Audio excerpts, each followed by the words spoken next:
महिलाओं की मर्यादा को रोंदने वाले ये लोग,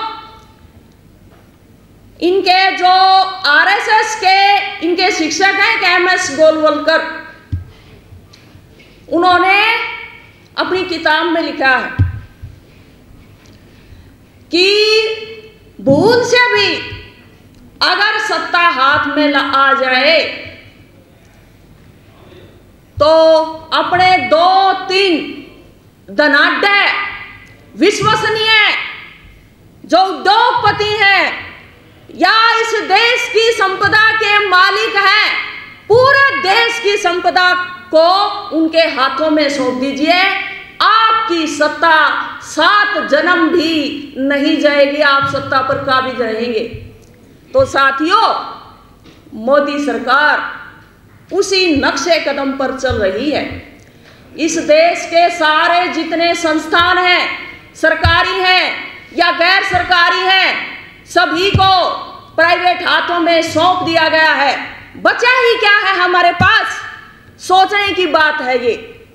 इसलिए आज जनता को ये अपना घोषणा पत्र इन चुनावों में, क्योंकि जनता वोट करती है, जनता का ही ये सबसे बड़ा मसला है। जनता तय करेगी कि इस देश के ऊपर राज कौन करेगा।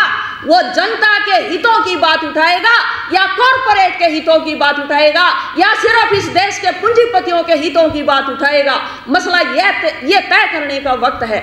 क्योंकि एक महिला होने के नाते महिलाओं की क्या स्थिति रही पिछले 10 साल में, उसका वर्णन भी यहाँ पर किया गया है। इसमें ये जो राष्ट्रीय जनता का घोषणा पत्र है, जो स्थिति महिलाओं की यहाँ पर हुई है, आप सब वाकिफ हैं कि बेटी बचाओ बेटी पढ़ाओ का नारा देने वाली ये सरकार कितना बेटियों को बचा रही है और कैसे उनकी सुरक्षा के काम कर रही है।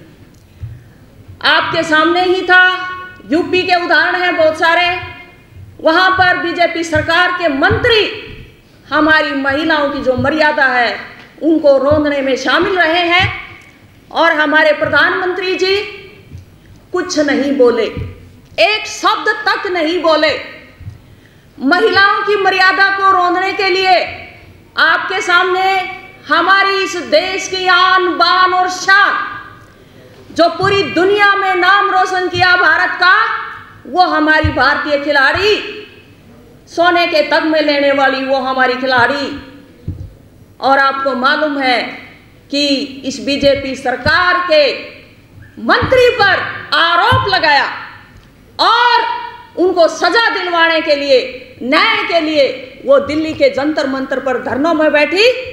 उनका क्या हाल हुआ पूरा देश जानता है। तो इस सरकार से पिछले 10 साल में इस देश का किसान ही नहीं, मजदूर ही नहीं, छात्र ही नहीं, नौजवान ही नहीं, पूरा समाज ही जो गांव में बसता है, जो मेहनत कश जिंदा रहना चाहते हैं अपनी मेहनत के दम पर, जो कमा के अपने हाथों की कमाई से खाना चाहते हैं, इंसानियत की जिंदगी जीना चाहते हैं, वो सारे ही तबके दुखी हैं। इसीलिए ये जो जनता का घोषणा पत्र आया है, सभी वर्गों की समस्याओं को सम्मिलित करते हुए ये घोषणा पत्र है।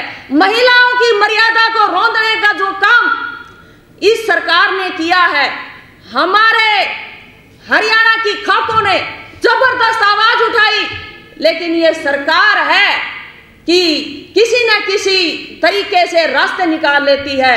और हमारी उन बहनों की क्या दुर्गति की थी इस दिल्ली की सड़कों पर, जंतर मंतर पर, आप जानते हैं अच्छी तरह से। तो महिलाओं की जो है बेटी बचाओ बेटी पढ़ाओ का नारा देने वाली सरकार पूरी तरह से विफल रही है। महिला मर्यादा को बचाने में, उसकी सुरक्षा करने में, इस देश की महिलाओं को भी सोचने पर विवश कर दिया है कि हमारी सुरक्षा होगी या नहीं होगी, बचेगी तो कैसे बचेगी।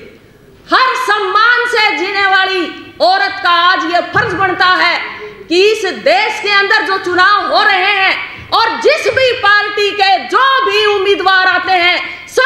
सामने सवाल उठाए कि हमारी मर्यादा के लिए आप लोग क्या करिएगा, आप लोग क्या करेंगे। इस देश को मोदी जी ने और उससे पहले की सरकारों ने भी, मैं नहीं कहूंगी कि ये मोदी जी का ही कसूर है, बीजेपी सरकार का ही कसूर है, कांग्रेस सरकार भी इसके लिए जिम्मेदार है। कारपोरेट को ज्यादा से ज्यादा बढ़ावा देने के लिए सन 1994 में गैट समझौता जो हुआ था, उसकी हैं ये सारी शर्तें। जो कुछ भी इस देश के अंदर चल रहा है, पेंशन बंद की जा रही है या जो भी समस्याएं हमारे सामने की जा रही हैं, शिक्षा के दरवाजे बंद किए जा रहे हैं मेहनत कश वर्ग के लिए, ये सारे उस गैट समझौते के तहत हो रहे हैं। इसलिए आज हमें विश्व बैंक से हमारा देश भारत जो कर्जा लेता है, क्यों लेता है, क्या जरूरत पड़ गई है सोने की चिड़िया भारत को किसी भी देश से कर्जा लेने की। हमारे अनेकों अरबों करोड़ पूंजी भारत के देशों में लगी हुई है। ऐसी बात नहीं है कि हमारा देश गरीब है, हमारा देश सभी तरह से संपन्न है, लेकिन इस देश के राज करने वाले लोगों ने आज तक देश की जो मेहनत से जीने वाली जनता है उसको लूट के ही खाया है और कारपोरेट घराना को ही मजबूत बनाने का काम किया है। तो आज जरूरत है सभी तबकों को, छात्र हो, नौजवान हो, किसान हो, मजदूर हो, महिलाएं हो, सभी को एकजुट होकर के इस इलेक्शन में भी ये सवाल उठाए कि मेहनत का वर्ग की जो लूट है इसके खिलाफ आप लोग संसद में क्या कदम उठाएंगे।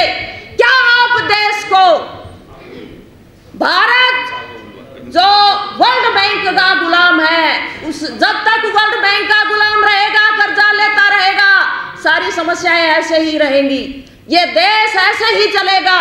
इसलिए आज वर्ल्ड बैंक से और उसे बाहर निकलने की जरूरत है देश को।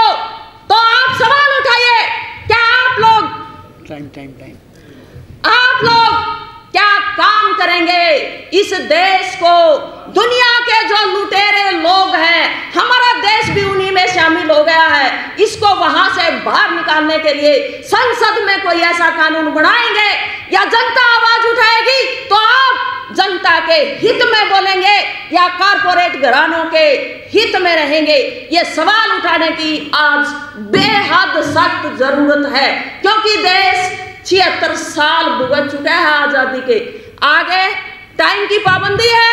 मैं आप सभी से यही कहूंगी कि ये सवाल उठाने बहुत जरूरी है। जितना भी नुमाइंदे हमारे सामने आते हैं, किसी भी पार्टी के आए, सबके सामने ये सवाल उठाइए। हरियाणा में ये सवाल उठाने शुरू किए हुए हैं, नुमाइंदों को जो आते हैं उनको गांव में घुसने नहीं दिया जा रहा है, क्योंकि सवालों के जवाब उनके पास नहीं। बोलने का जो समय दिया, बहुत बहुत धन्यवाद। माफी चाहूंगी, बहुत बातें रह गई हैं। इन्होंने 19 महीना ये सांपला में अग्निवीर योजना के खिलाफ लगातार धरना चलाया, 19 महीने गढ़ी सांपला में। और बधाई इस बात की है कि कांग्रेस के घोषणा पत्र में शामिल हो गया है कि अग्निवीर योजना खत्म की जाएगी।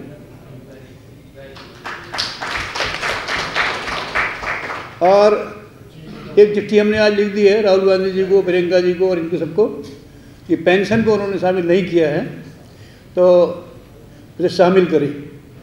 ये आज की 2 प्रगति में बता देता हूँ आपको। हमारा ये मुद्दा मान लिया गया है, कुछ और मुद्दे भी हैं, इसे बाद में इसमें बात करेंगे अगली प्रेस कॉन्फ्रेंस में। अभी फिलहाल में जो EVM हटाओ मोर्चा है हमारा, उसके प्रमुख नेता हैं वकील साहब हमारे,